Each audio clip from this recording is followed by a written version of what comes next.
Hello friends, very good afternoon to all of you. Today, I Kunal Nagpal would like to welcome you all to this great economic forum. Dear friends, in today's session, we are basically going to discuss certain key highlights with regard to India's ambitions to become the new age factory of the world to get the budget boost. So, talking in terms of the Union Budget 2023, which is to be released on 1st February. India's economy boomed on the back of its services sector, taking off in a big way, mainly driven by the IT or ITES space. Manufacturing was always given a short shrift in a country of the billion plus people with a burgeoning youth population wanting jobs. The big shift came in the form of the Narendra Modi government's Make in India push, emphasizing the need to pull manufacturing out of the morass it had been for long. Along with this, dear friends, we are going to discuss certain key aspects with regard to taming inflation, which actually remains the top priority for South Asia, as per the RBI Governor, Mr. Expctns Das. So, speaking at an event organized by the International Monetary Fund (IMF) in New Delhi, Mr. Das said the policy challenges for the region have been increased due to the COVID-19 pandemic and the war in Ukraine. The priority for the South Asian region, including India, is actually taming inflation. Risks to growth investments may rise if inflation remains high, he said.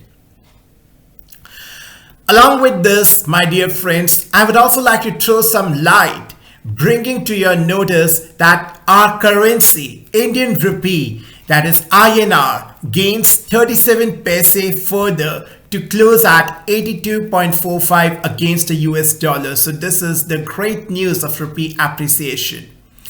Rallying for the second straight session, the rupee jumped 37 paise to close at 82.45 against the US dollar on Thursday, that is 5th January 2023, amid a weak greenback overseas. The forex traders said the factors like strong Asian peers and crude oil prices trading below $80 per barrel also helped the local currency to improve its overall state. Along with this, the continuous and the consistent efforts put in through RBI intervention has also played a major role towards rupee appreciation. So, let's begin our detailed analytical discussion of the aspects which we have given the overview. So, India's ambitions to become the new age factory of the world to get the budget boost. India needs jobs. There is no doubt about that in a country with nearly 1.4 billion people. However, India needs factories first, as the jobs are not created out of thin air.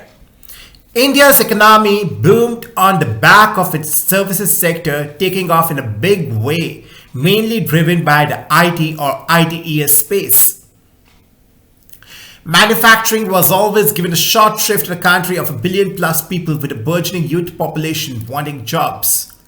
The big shift came in the form of the Modi government's Make in India push, emphasizing the need to pull manufacturing out of the morass it had been for long. The PLI scheme announced in 2020 acted as the perfect booster, and the results have started trickling in. One only needs to look at the exports of Apple iPhone from India that have surged to record levels. Apple intends to turn India into a major manufacturing and export hub, and its contract manufacturers have actually ramped up their focus on India. The pre-signs of the PLI scheme, that is the Production Linked Incentive Scheme, can be gauged from the number of new age sectors for which it has been implemented. That's a big positive going forward as the world speeds up transition to more greener sources of energy. That is also where a lot of jobs would be created as India becomes the new age factory to the world, to the entire world. The government has meticulously selected a diverse set of sectors for the PLI incentives. It has selected multiple new age sectors such as the mobile phones, advanced chemistry cell, that is the ACC batteries, high efficiency solar photovoltaic modules, drones, wearables, semiconductors, and specialty steel. To be sure, 74% of the government incentives are directed towards the new age sectors. These new age sectors would actually help India to gain the prominence as a manufacturing hub and become a leader in Industry 4.0, said Hedel Gandhi, Director, Research, CRISIL. India can actually establish its manufacturing prowess in these new age sectors and become a strong claimant to the title of the new age manufacturer of the world. This will also help India in taking a leadership position in the sectors that will see a demand boom globally and move up the value chain in exports. So with 74% of the government incentives directed towards the new age manufacturing sectors, the government is positioning India as a contender for becoming the new age factory for the world. Furthermore, this will also aid the exports of the new age technologies and products from India, providing a leg up for attaining the $1 trillion export target outlined by the Government of India. To be sure, the PLI sector, that is the production linked incentive sector, linked exports would actually account for 45 to 50% of incremental exports from India, Gandhi added. One of the issues faced by the global manufacturers is actually a limited supplier base in the country, due to which the reliance on imports goes up, creating unnecessary bottlenecks. Strengthening the supplier base and increasing the amount of sourcing from India would create a strong manufacturing ecosystem and streamline the manufacturing supply chain in India. This would boost India's attractiveness as the manufacturing hub, enable higher investments, and enhance the success rate of the PLI scheme, Gandhi said. So, scaling in the right direction would be the key aspect.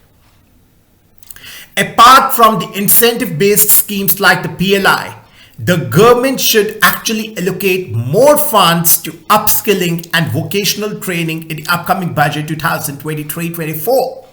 This is basically required to further sharpen the skills that are needed for the new age sectors that will drive the next leg of manufacturing growth. India is actually blessed with a massive workforce. However, our labor productivity lags behind other emerging Asian countries. The government should increase the allocation to skill development and vocational training efforts, said Ms. Ritika Chhabra, quant macro strategist, Pradhulis Leeladhar PMS. Not just that, India needs to remove the cobwebs that shackle the growth of businesses that want to grow. The Modi government has done well in improving the ease of doing business. There are areas like contract enforcement where improvement can instill confidence in the investors as they plan to shift production away from China. So this is actually the most important opportunity for India. The government's continued focus on improving the ease of doing business will attract more domestic and foreign participation in setting up the new businesses. While India's ranking has jumped from 142 in 2014 to 63, further improvement will attract more investments, Ms. Chhabra added. So this is really fantastic, my dear friends. Our ranking has jumped from 142 in 2015 to 63. That is more than double the improvement. And this would further lead to more attraction of the investments. So, exporting our way to growth. Yes. In addition to India's vast domestic market, the manufacturers look for the lucrative exports market before setting up the production units. India's manufacturing exports are actually expected to touch $1 trillion by 2027-28, according to a Bain and Company report. India needs to work on trade pacts to make the exports lucrative for the companies as they plan to diversify their production. The free trade agreements, that is the FTAs, could be the magnet for the manufacturers to make those key production decisions. India's share of exports in global trade is a mere 1.6%. The free trade agreements will actually help integrate India into the key global supply chains as they get reworked.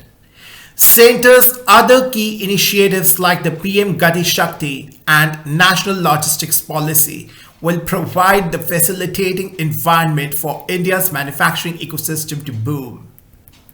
So this is really fantastic and overwhelming to come to know about these emerging prospects for the Indian economy as India's ambitions to become the new age factory of the world to get the budget boost.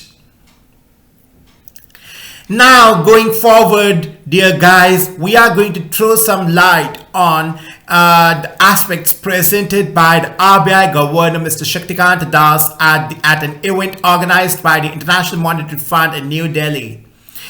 So, there he basically states the point that taming inflation is actually the top priority for South Asia. He said the policy challenges for the region have been increased due to the COVID-19 pandemic and war in Ukraine. So the priority for the South Asian region, including India, is actually taming inflation. Risks to growth investments may rise if inflation remains high, he further added. So, Mr. Das said that the Indian government and the RBI are in discussion with the South Asian countries to have the cross-border trade in rupee, that is the Indian rupee INR. Further, he also said that the central bank digital currency, that is the CBDC, is currently in its trial phase and that the RBI is moving very carefully and cautiously on that front. The Asian financial crisis of 1997 impacted the South Asian countries in terms of the surges in the capital outflows and exchange market pressures. Over the years, as a crisis prevention strategy, the South Asian countries prioritized the sound macroeconomic policies, RBI Governor Mr. Das said. Earlier at the event, the IMF Deputy Managing Director Antoinette Tsai said that India is in a relative bright spot in the world economy, but needs to leverage its existing strength in the services exports and extend it to the job-rich manufacturing exports. The macroeconomic policies are responding to the significant headwinds with the fiscal policy measures supporting vulnerable groups and monetary policy addressing persistently high inflation. So he has very beautifully presented his points regarding the main aspects of the Indian economy and the South Asian countries whose main priority remains to tame inflation. And he has also mentioned that the central bank digital currency is currently in the trial phase and that the RBI is actually moving very carefully and cautiously on this particular front. He also threw light on the main aspect of the Asian financial crisis of 1997, which impacted the South Asian countries in terms of the surges in the capital outflows and exchange market pressures. So over the years, as the crisis prevention strategy, the South Asian countries prioritized sound macroeconomic policies. And The macroeconomic policies are responding to the significant headwinds, with the fiscal policy measures supporting vulnerable groups and the monetary policy is addressing persistently high inflation. And that's what we are observing in our country. Now, the next key highlight is for the budget again, that is for the budget 2023. What is the industry expecting and what should you expect? The Finance Minister Dr. Nirmala Sitharaman is all set to present the union budget come February 1. The expectations and hopes are aplenty, be it the domestic population seeking tax soaps or the international companies looking to tap into the manufacturing potential of the country. The experts are expecting the government to follow the fiscal prudence and make this more of a simple matching exercise on the budget rather than a policy exercise. In an interview with ET Now, Anshul Sehgal, Head and Portfolio Manager, Kotak Mahindra AMC, said that some sectors will be keenly followed, particularly textiles, defense, then the basic indigenization, energy security, as also food security. This would be the final budget before the national elections in the summer of 2024, and Prime Minister Narendra Modi is actually expected to seek a third term in power. And the prospects of this particular opportunity are quite immense. The Finance Ministry, which has begun its pre-budget consultation with various ministries and departments, has indicated that the schemes that push the local manufacturing and exports, offering various support measures, will get the priority in fund allocation. The broader focus of the budget will be to promote growth with a focus on local manufacturing and exports, a top government official told ET. Shri Narendra Modi ji's government is expected to use the upcoming budget to revive the Indian economy amid concerns of a global slowdown and elevated inflation. The $3.2 trillion economy grew 6.3% from a year ago in the July to September period, more than halving from the 13.5% expansion in the previous 3 months. So while generating new jobs and reducing poverty is actually a priority for the Modi ahead of the elections, his government faces an uphill task in maintaining the fiscal prudence, which is actually a key metric watched by the investors and rating companies. India has budgeted a deficit of 6.4% of GDP in the current fiscal year ending March 2023, significantly lower than 9.2% gap notched during the first year of the pandemic. The government aims to shrink the shortfall to below 4.5% of the GDP by 2025-26. However, the industry experts do have certain expectations from this budget. Now let's discuss the aspect of the tax soaps. The investors and the taxpayers both want additional tax benefits and the lower tax rates. The government may raise the income tax exemption level from the current 2.5 lakh rupees in the budget. The move, if it fructifies, may leave more disposable income in the hands of the consumers. It will also boost consumption, which may also lead to an economic recovery, sources said. As of now, the maximum slab of income which is not chargeable to income tax is actually 2.5 lakh rupees. The PhD Chamber of Commerce and Industry has actually requested the government to extend the scope of employee stock ownership plan, that is the ESOP taxation reforms, to the startups. The statement from PHDCCI said for the startups, the ESOPs are basically the key to attract and incentivize the talent. These should not be taxed as the recipients do not have ready cash in their hands at that particular point, and the taxation should be on the final sale of shares, the industry body said. On taxing the capital gains, the industry body said about rationalizing the existing surcharges on the long-term capital gains and short-term capital gains taxes. It also said to consider extended tax exemptions for the sunrise and essential categories. Currently, the capital gains from the listed stocks are taxed at 10%, while the capital gains from the unlisted shares are taxed at 20%. This should be removed to create a high-level playing field for both listed and unlisted stocks, the industry body said.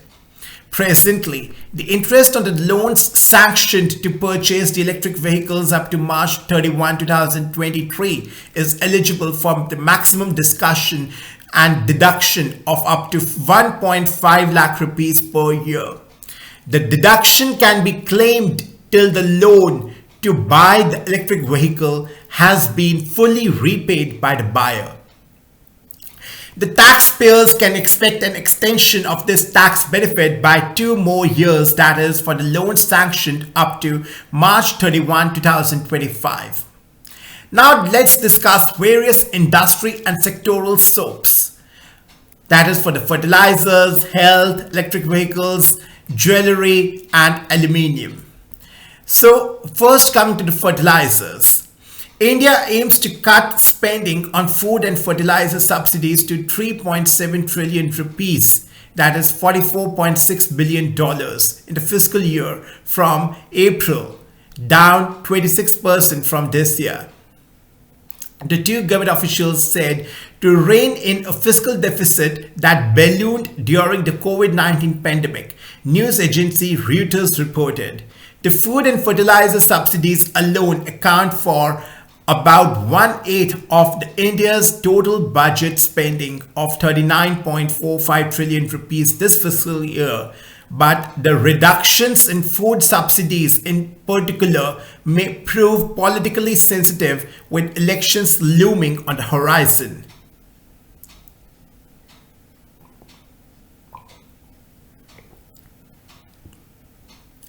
Now, next aspect is of health.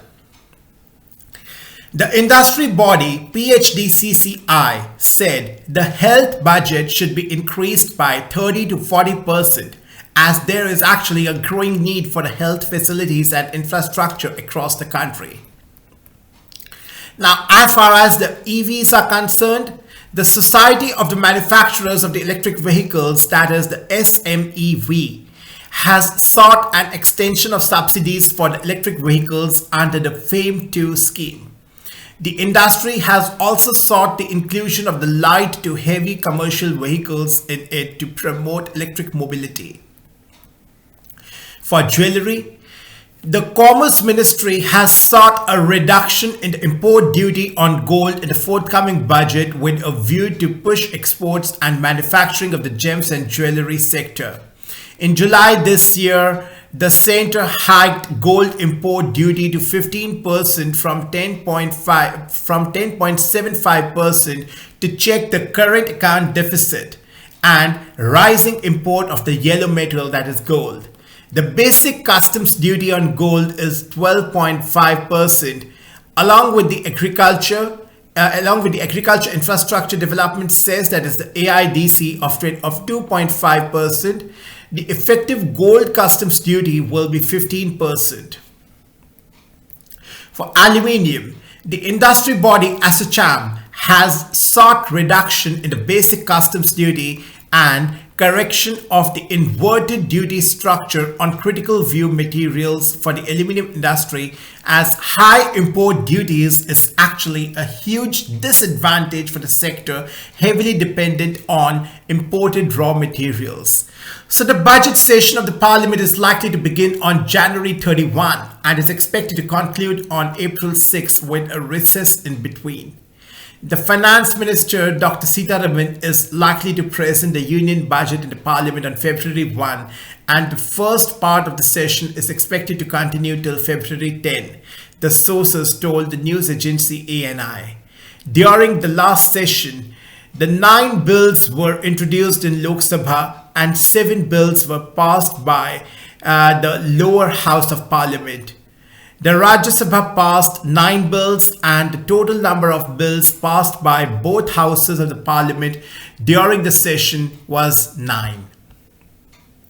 So I find this write-up very well articulated with an in-depth strategic analysis. So, dear friends, after this insightful discussion, I would like to mention certain key points regarding the basic philosophical content. So here it goes. And dear guys, the title of this content is basically on happiness and it's limitless. There is a wonderful meditation given by Patanjali in Yoga Sutras. He says, the mind becomes tranquil by cultivating an attitude of friendliness towards the happy. I repeat, the mind becomes tranquil by cultivating an attitude of friendliness towards the happy. At the first glance, it may seem strange since everyone thinks other people's happiness makes them happy. But the truth is that it does not. The first reaction to others' achievement is competition, misery, a sense of defeat. Since your idea of happiness is related to the material things, if someone possesses an expensive thing, you would either want to possess the same or feel upset. This is actually the human psychology on which we really need to get victorious. But happiness is not a thing. It is actually a limitless feeling. It is about celebrating everything about life, the stars, the trees, and the rivers that are usually happy. Because the basic trait of the nature is to give, and that's what we can learn from them, which actually helps us to derive the feeling of limitless happiness. If you share with them, you open a door to your happiness. If someone is happy, you feel that happiness has been taken from you as if he has won and you defeated. Why should you feel jealous? So if someone is rich, it may be difficult for you to become rich since riches exist in a quantity. If someone is powerful in a material way, it may be difficult for you to become powerful since power is competition. But happiness exists in infinite quantity. If you can feel friendly with someone who is happy, I repeat, if you can feel friendly with someone who is happy, you immediately start sharing his happiness. That's the real essence, my dear friends. That's the real essence. Your heart expands. The mind becomes tranquil because you overcome the pity, jealousy, and competition. It is only your attitude and no one can prevent you from sharing it. This way, you open a door and his happiness flows towards you too. This is the secret of creating a heaven around you, and only within heaven can you be tranquil. I repeat, this is the secret of creating a heaven around you, and only within heaven can you be tranquil. So everything depends on you, my dear friends. Everything depends on you. And talking an economic perspective, this is very well suitable there as well in the current economic scenario. We need to get over the competitive rivalry, jealousy, and hatredness. That's the basic reason for the chaos, for the turmoil. And what we are observing today, the global earthquake which is taking place worldwide, because of that particular feeling that I want this, why do you have this, I want this. We need to get over this. We really need to get over this. Then only we can be able to build a paradise, and everyone is longing for the same. And this is the secret which we have displayed here. I repeat, it is only your attitude and no one can prevent you from sharing it. This way, you open a door and the other's happiness flows towards you too. This is the secret of creating a heaven around you, and only within heaven can you be tranquil. So, dear guys, after this fruitful discussion, I really want all of you to start introspecting where we are actually, as of now, standing,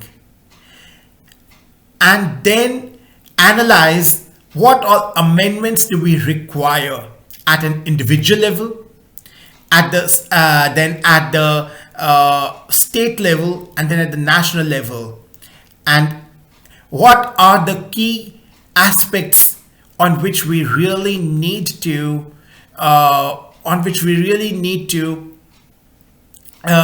be productive. What are the key factors on which we really need to work more for attaining victory?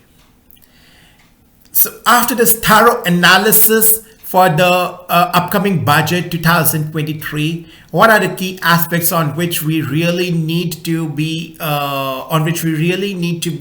more and more alert? What are the key aspects? What are the core strengths according to which we can strategize our overall policy framework? I want all of you to do this homework. Listen to this session 2 times, 3 times, and then you will be able to grab certain points. You will be able to grasp a lot of important insights, and then note down those points and prepare the note of 1 or 2 pages, and then you will be able to excel, embrace, and enlighten your knowledge base regarding the knowledge of our Indian economy, and what are the key aspects which we really need to work on in order to produce a very successful budget 2023, which can cover all the aspects in a very well strategic manner. Do this homework on your part, and you will find it very rejuvenating and very useful for actually broadening your knowledge base. So thank you so much for attending my session, and I really wish, please subscribe to my YouTube channel so that you keep getting notified about our continuous updates on economic news. So thank you so much. Namaskar. Jai Hind.